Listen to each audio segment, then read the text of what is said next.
actor of stage, screen, television. I asked him about his introduction this evening. He said, just be brief. Very humble way to ask to be introduced, but a veteran of our country. And more than anything else, I think that is a significant title. Served our country honorably, and I know we're all anxious to hear what he has to say. So without any further delay, Mr. Tucker Smallwood.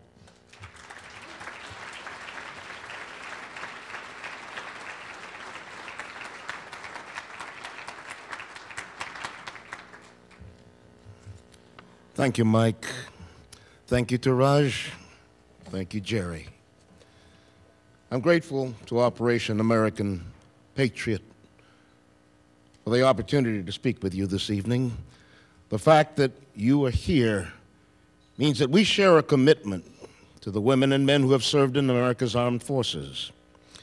A few of you may recognize me as an actor, or maybe your children would, or your grandchildren. But once upon a time, I was an Army advisor working with Vietnamese militia, perhaps 130 farmers. We got them rifles, we taught them how to use them, and we helped them defend their village and raise their crops and raise their children and worship their gods. I loved my work, and I loved my people, but it was a dangerous job. The 5 commanders before me lasted a total of 8 months. I survived almost 6. And then my war came to an explosive end. While I speak, you're going to see different images on the screens, pictures from long ago, pictures from my work, my travels, my family, my friends, and my advocacy for veterans. You may notice that I'm often wearing a shirt or a cap or a jacket with veteran symbols. Friends have asked me, why do you always seem to fly the colors, Tucker? Oh, that's a fair question. First of all, I am proud of my service. When I travel, I seem to be treated with less suspicion and more respect from officials and law enforcement. Like today, my pilot nodded to me, my stewardess gave me a hug and slipped me a small bottle of Bacardi. But most of all, I like to identify myself to other veterans. I can't tell you how many times I'll approach someone in an airport or on a street and we'll strike up a conversation. That person would have probably passed me by without a word, but recognizing another veteran often generates a brief exchange and often ends with us sharing our benediction, welcome home. In autumn of 1970, I resigned my commission as an Army officer and I moved to New York to study acting. I'd been home less than a year, much of it spent at Walter Reed Hospital being put back together again. Most people with my injuries do not survive, and the surgeons were pretty vague about my life expectancy. We don't know. Maybe 5 years. There's not a lot of data. Well, I'd been a TV director for NBC when I was drafted, and I thought I'd be a better director if I knew how to talk to my actors. But I fell in love with the acting process. My training reawakened someone who had been emotionally shut down for a long time. For the first 8 or 9 years, I enjoyed considerable success. Soap operas, Broadway, off-Broadway, commercials, great reviews, an Emmy nomination, and much more. And then my wheels began to come off. I've been through the fire. Not just the fire of combat, but the fire of recovery. Combat is immediate, unforgettable. Recovery takes place over an extended period of time. Recovery is not a straight line. Sometimes there are detours and setbacks. If life is a journey, then the roads taken by troubled veterans can be bumpy and seemingly endless.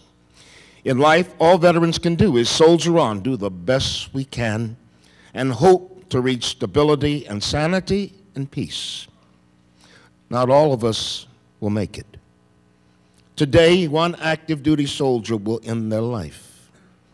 My concern is for the veteran, the soldier no longer on active duty. Today, 22 American veterans will end their life. And tomorrow, and the day after that.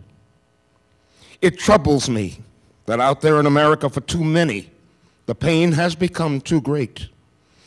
They survive their deployments only to come home with ghosts and memories and grief and guilt and depression. I want to ask for a show of hands. I understand this is a personal question, and if you're not comfortable sharing this information, that's all right. Whether it was for marriage counseling or personal struggles for whatever reason, who among you has spent some time under the care of a therapist? Thank you. Who among you benefited from this relationship? Thank you. I realize the condition of post-traumatic stress, or PTS, is an abstraction for most of you. You've probably heard of it, but you wonder, how does that happen? Let me see if I can illuminate it for you. My theater company in Los Angeles presents an evening of prose with a different theme each month. The theme last September was blood. They asked me to participate, and I agreed. I spoke in intimate, personal detail about my final mission for the first time in 40 years. If you're curious, you can Google me. You'll find the entire video on YouTube because we filmed it. Talking about that day was challenging for me, but as an advocate, I try to set an example for other veterans. If I'm going to encourage them to confront their own demons, to start getting better, then I have to walk the walk. I commanded a 5-man advisory team in the Mekong Delta. My final mission involved a 6-man mercenary team. They worked for the CIA. None of them spoke English, but my Vietnamese was pretty damn good. They intended to kill or to capture a VC tax collector, and their intel suggested he was in my area.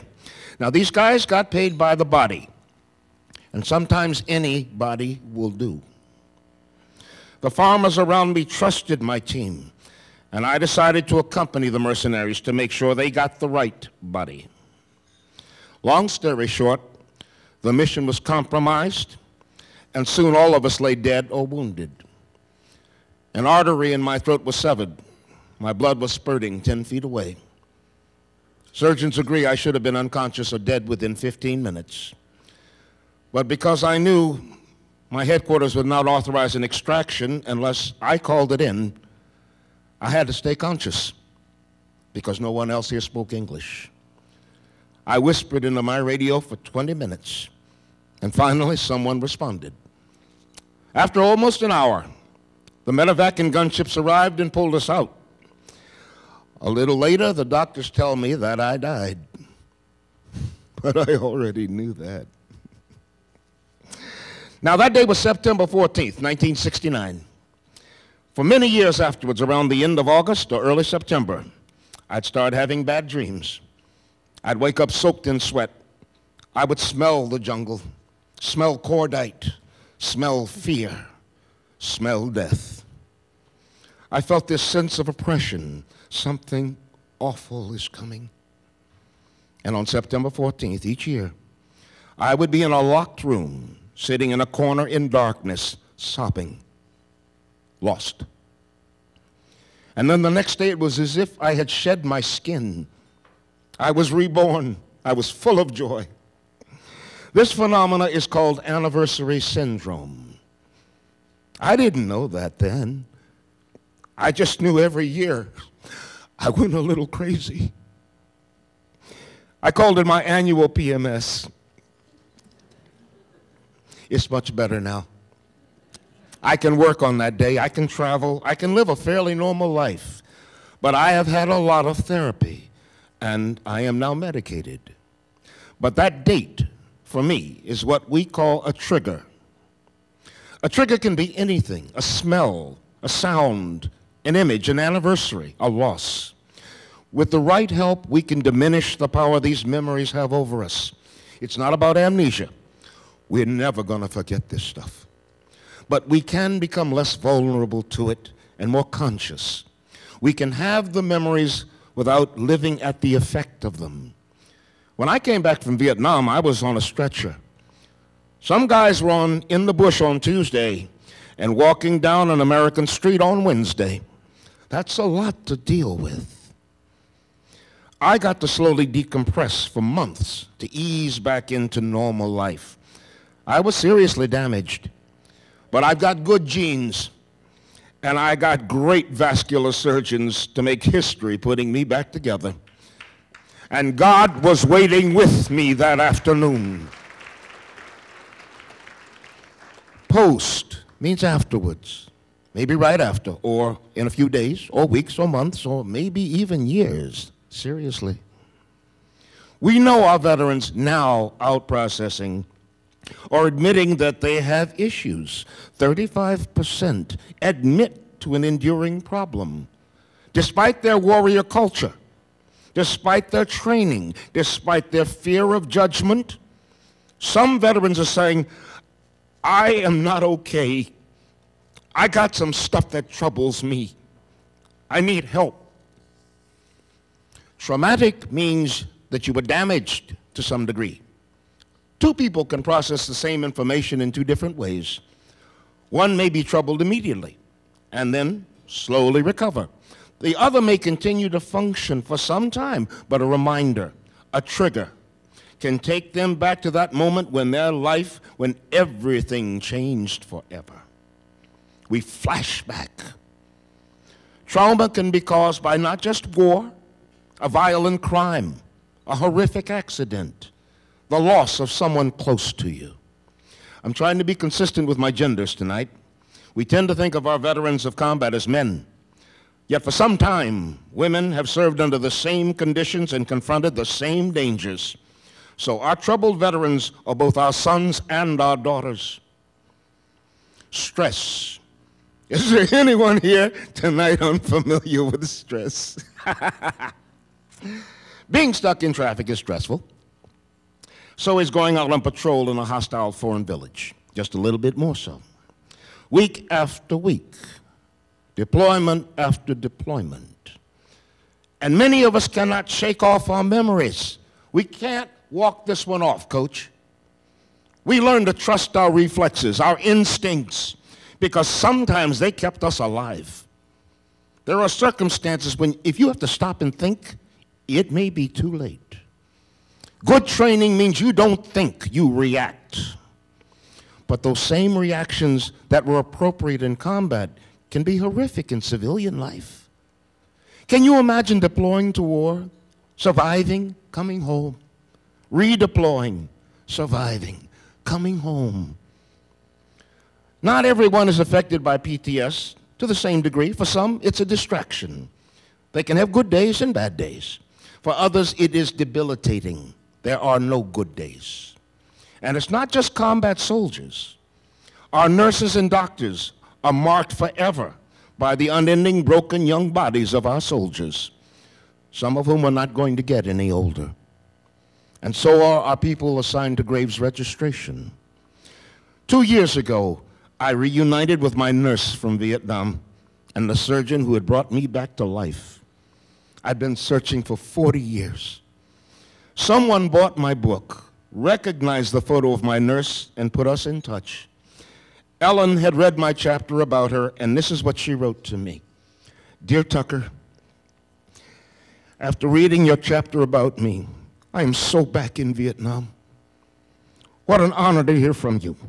After so many years, to have a chance to tell you how much I loved you and all the brave young men I took care of is one of my greatest wishes. You all meant so much to me. I am so blessed to have taken care of such brave young men. I have felt truly honored since that experience. My caring touch, my smile, my compassion, my passion as a nurse to care for your wounds and to care for your spirit was truly my mission in my 38 years as a nurse. That 1 year as a nurse in Nam pretty much shaped me in my nursing and my life.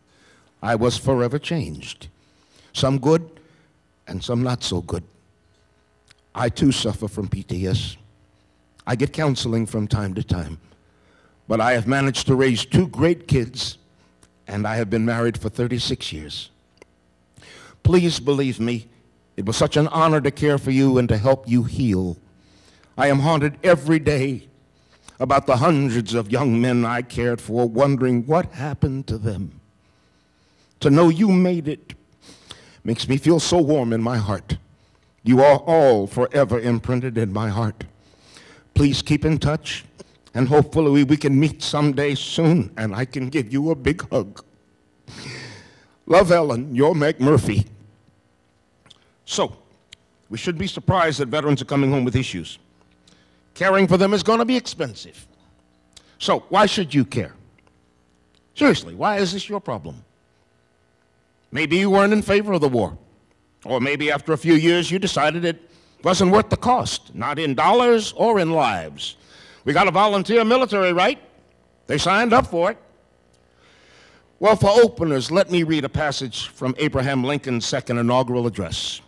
With malice towards none, with charity for all, with firmness in the right as God gives us to see the right, let us strive on to finish the work that we are in, to bind up the nation's wounds, to care for him who shall have borne the battle, and for his widow and his orphan. To care for him that shall have borne the battle, and for his widow and his orphan. That is the motto of the Veterans Administration. That is their mandate. Here's the motto of the Vietnam Veterans of America. Never again will one generation of veterans abandon another. My guys, my generation taught America not to blame the warrior for the war. And America finally got it. Asymmetrical urban warfare employs a host of new tactics and weapons, including IEDs. They kill and they maim our soldiers by the thousands. We have made incredible progress with prosthetic limbs. War has always furthered medical science. If I learned that 5,000 or 10,000 soldiers lay in beds for months because there is a shortage of artificial limbs, that would piss me off. I think it would probably piss most of you off too. This is America, damn it. Get to work. Get those kids what they need to return to their lives. Now, I know of no such shortage. I believe that we are able to keep up with that demand. But I can assure you, there are tens of thousands of veterans here in America waiting for a solution to their emotional problems. And there are many thousands more soon to come home. We don't have enough trained caregivers to make a dent in the demand for counseling. The planners never dreamed there could ever be such a need, in part because those planners only knew war from their movies and books. There are good reasons we don't trust too many civilians, because we know that you don't know, that you don't have a clue about where we've been and what we've seen. We cling to each other because sometimes there's no one else out there. During World War II, more than 11% of Americans were directly involved in the war effort. During Vietnam, that number dropped to just a little under 5%. During the Iraq-Afghanistan conflicts, that number is now 0.5%. If your child, a parent, or relative isn't deployed, most of you are able to turn the page each day. It doesn't directly affect you. And truth be told, most of us would rather you didn't have to know. When you cut yourself, you probably know enough to clean the wound, disinfect the wound, and bandage the wound to allow it to heal. What happens when you don't disinfect that wound?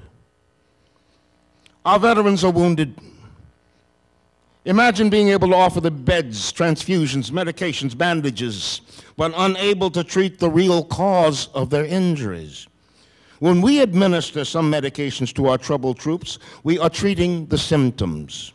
We are not addressing the root causes of their problems.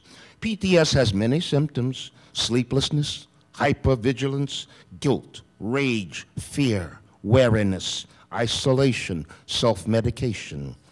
Some prescribed drugs can induce sleep, but they don't deal with the reasons we struggle to sleep. So these medications are Band-Aids. There are multiple programs and efforts underway across America to create jobs, to create housing, to enable education. These are all incredibly important. But the truth is, it's very difficult to keep a job, to pay a mortgage, to succeed in school, to keep a family together when you're coping with post-traumatic stress. Those of us who contend with PTS are often described as warriors with hidden wounds, invisible wounds. And there is truth in that. We don't necessarily limp. We have the normal number of limbs. Our zippers may not be visible. Zippers are scars from bullets and bombs and fire and surgery. The hidden wounds also leave scars, scars on our souls. All warriors who have known combat are scarred. How could they not be? There is nothing normal about war. Soldiers from every war ever since man stood upright and grabbed a club are scarred.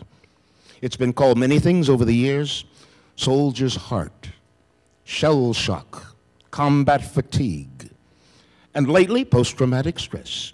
In time to come, we may call it something else, but it's all the same thing. We are no longer normal. My brother Carl told me of a football game at Ohio State he attended.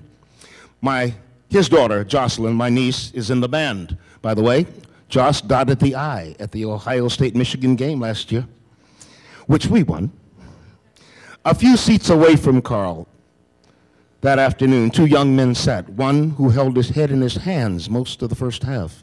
During halftime, Carl told his friend, "I hope your buddy feels better soon." His friend responded, "He just came home last week. He's having a tough time."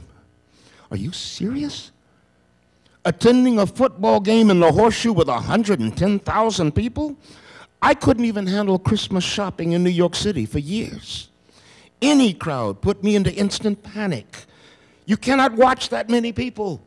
And we have learned to watch throngs of people.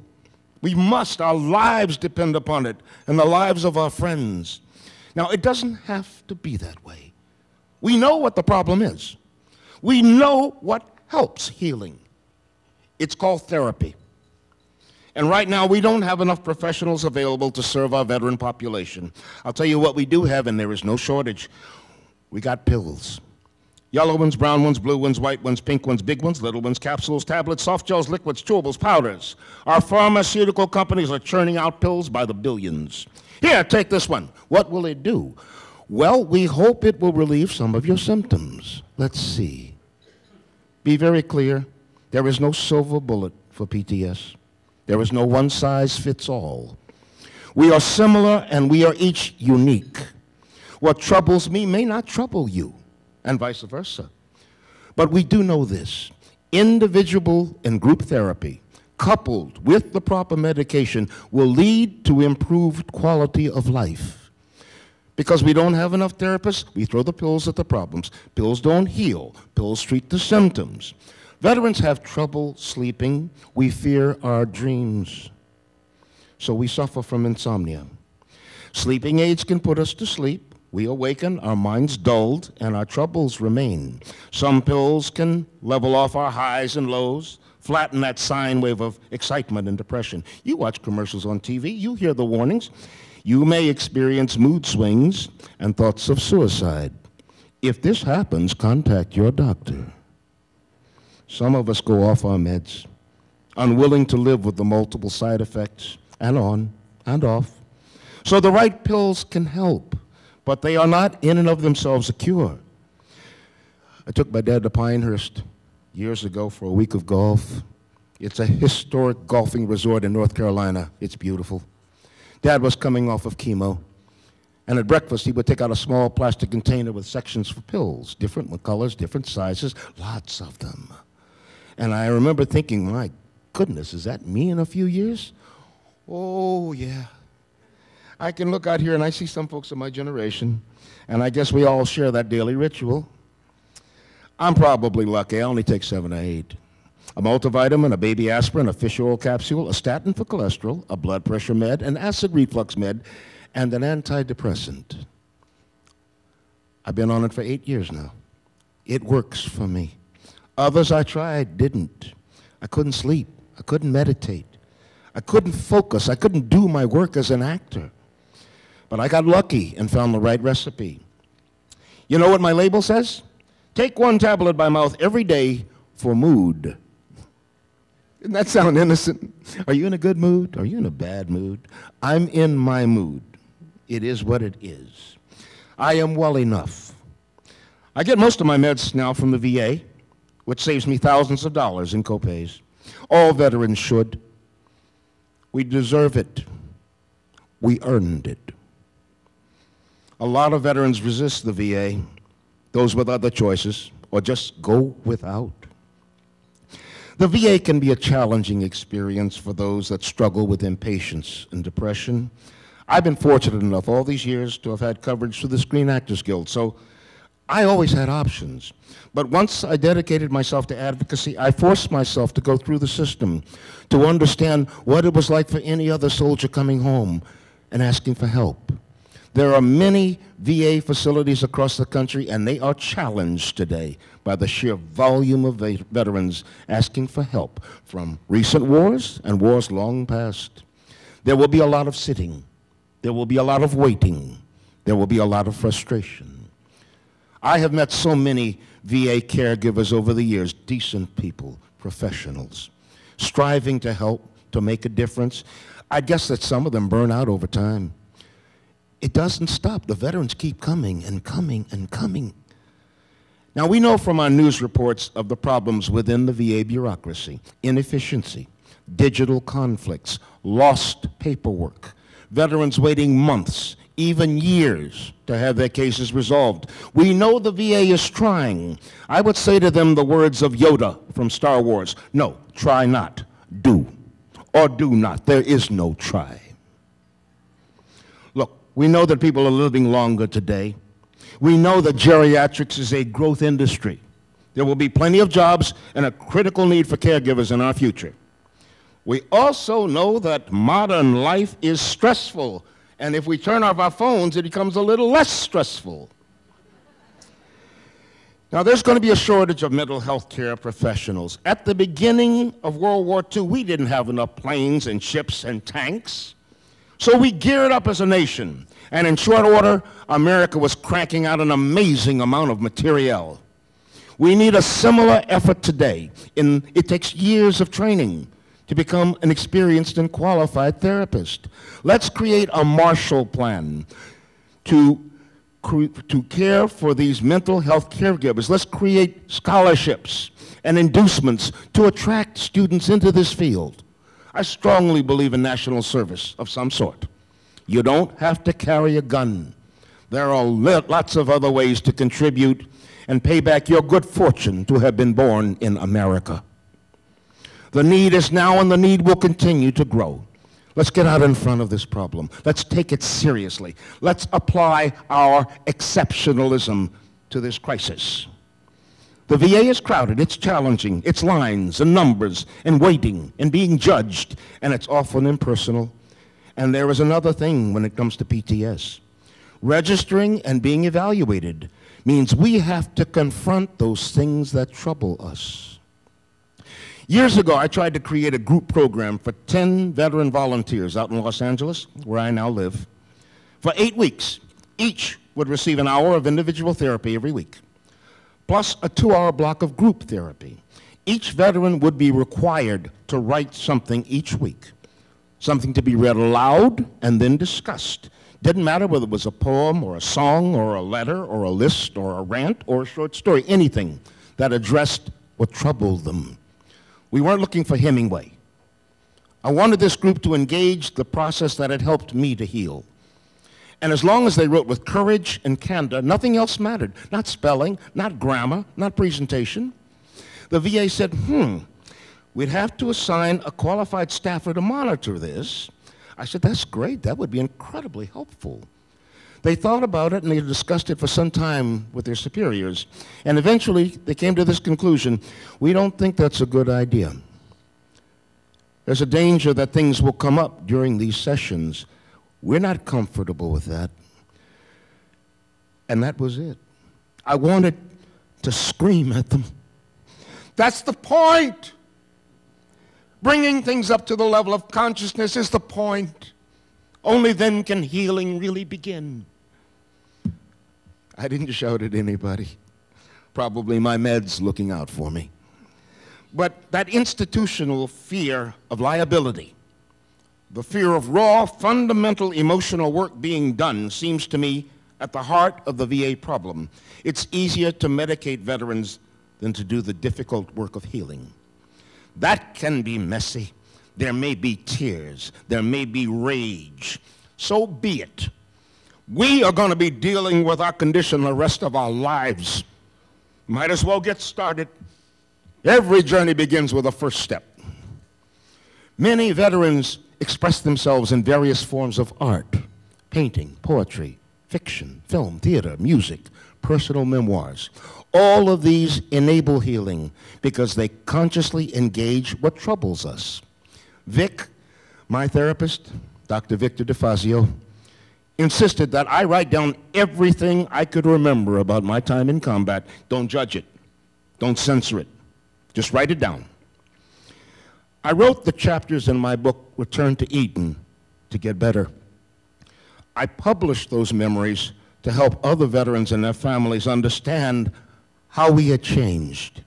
I encourage all veterans to choose some medium to express what continues to bother them.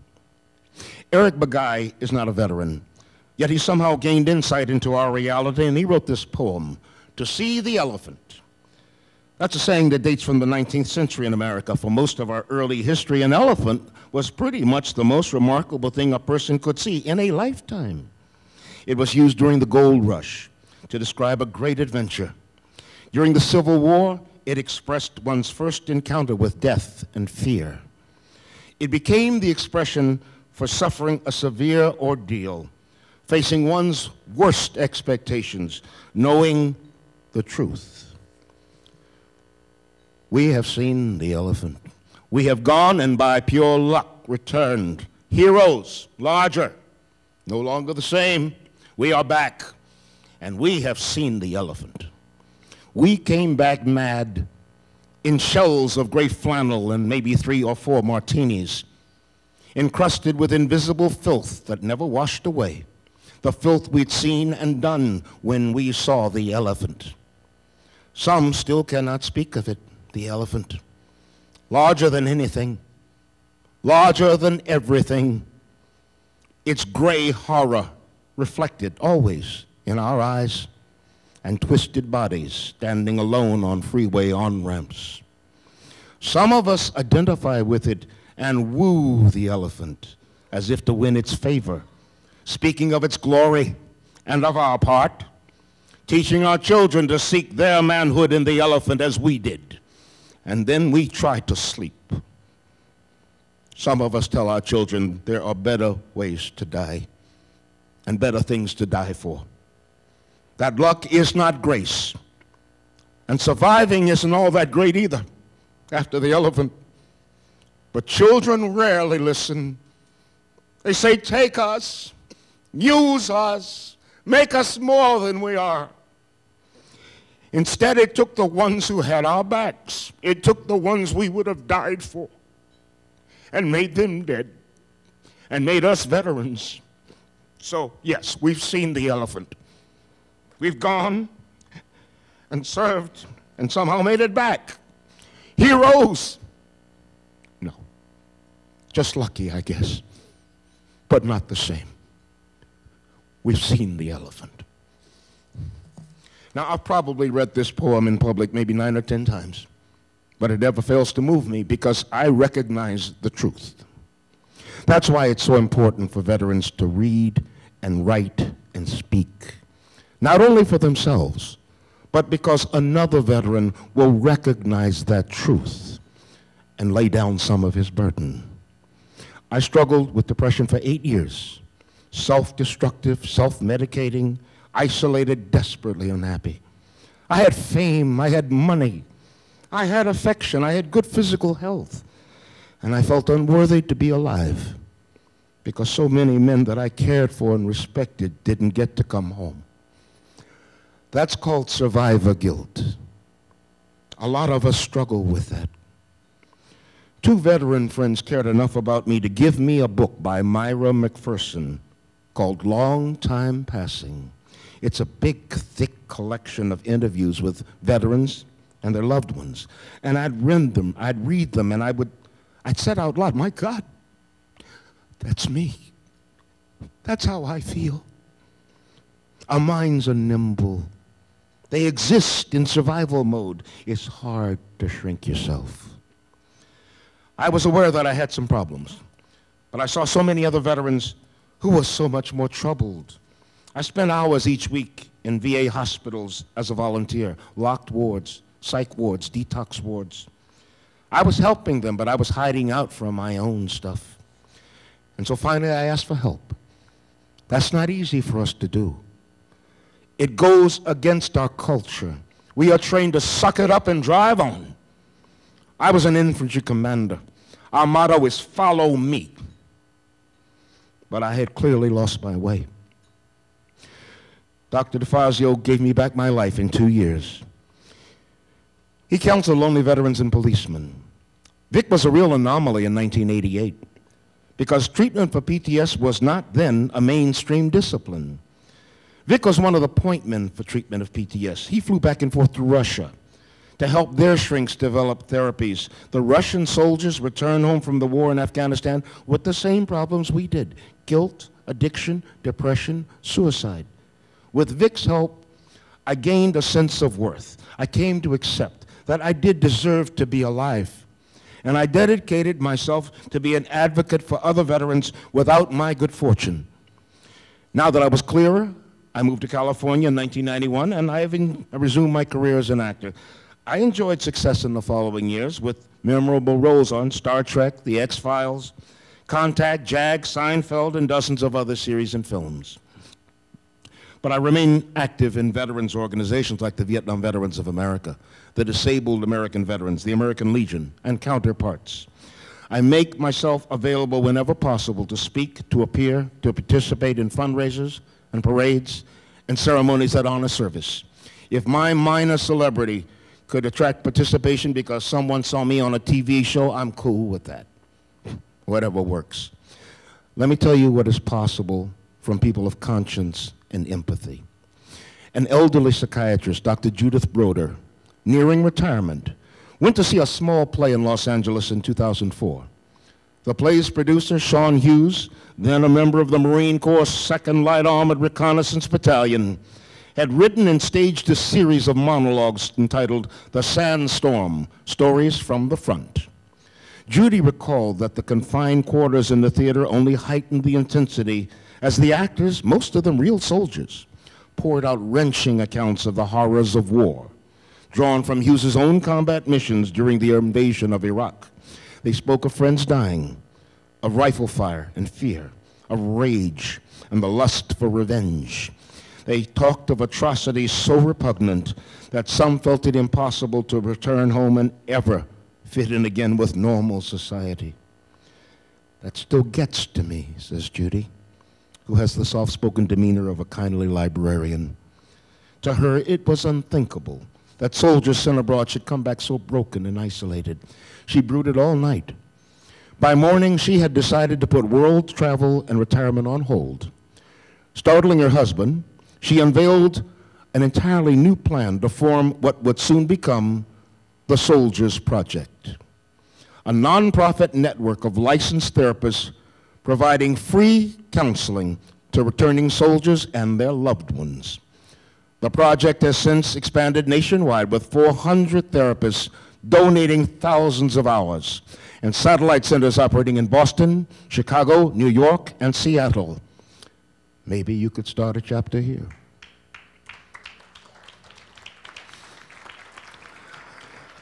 Ironically, Judy had also seen me in a play in Los Angeles, The Sunset Limited by Cormac McCarthy. She had read my program bio, expressing my commitment to treatment for veterans. So when I contacted her and asked, could I be of any use, she recognized my name. We remained in touch. I participated at several conferences. And in January, I was invited to join their board. I am the only board member who has seen combat and who contends with PTS. Judy is the closest I imagine I'll ever get to hugging Mother Teresa. One elderly woman in such a noble creation We need hundreds of similar efforts. I don't want to upset you, but you really need to understand this. I did exceptionally well for almost 10 years. I was damaged, but I functioned 10 years. We are overwhelmed by the needs of our veterans today. Can you imagine the human cost in the years ahead if we don't find better ways to care for our people? We are like a stone tossed into a still pond. The ripples travel and widen. Every veteran has some family, spouses, children, parents, relatives, friends, co-workers, neighbors. All of them are affected by our struggles too. So whether you measure it in lost productivity, diminished GNP, overwhelmed social services, reduced quality of life, or hopelessness, this is as pressing a national issue as exists. I don't much like the term entitlement anymore. Soldiers don't get to vote on their missions. We are professionals. But we have an earned expectation that America will walk the walk. Continue to fund the services that serve our veterans to those that have borne the battle. During the time we've been sitting here tonight, the life of a veteran ended somewhere in America. Let's not let that ever become acceptable. Thank you for your attention. And to all my fellow brothers and sisters in arms, welcome home.